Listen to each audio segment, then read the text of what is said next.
అందరికీ నమస్కారం. క్యాటస్ devotion channel తీస్తున్నాను. ఎందుకంటే గుంటూరు జిల్లాలో ఎత్తిపోతల జలపాతం అన్నప్పుడు చాలా సర్వాంగ సుందరంగా ఉంటుంది. తుమ్మల వాగు, చంద్రవంక వాగు, నక్కల వాగు అని 3 వాగులు కలగలిసి ఆ జలపాతం 70 అడుగుల ఎత్తు. ఎత్తిపోతల అనే పేరు ఎందుకు వచ్చింది? వెనకాల అటాచ్ చేసింది కదా ప్రవాహం, జలపాతం అదే.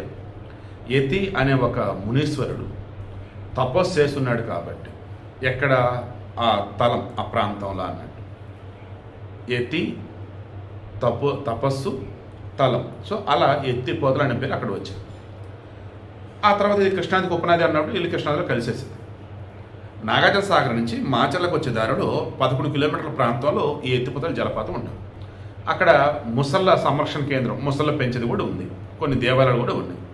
సింపుల్గా నేను చెప్పేది ఏంటంటే, చక్కగా గుంటూరు జిల్లా వాళ్ళు, ఇటు నల్గొండ జిల్లా వాళ్ళు, ఇంకా టూరిజాన్ని ఇష్టపడే వాళ్ళు ఎవరైనా కనుకుంటే ఎత్తిపోతల జలపాతాన్ని హ్యాపీగా చూడండి.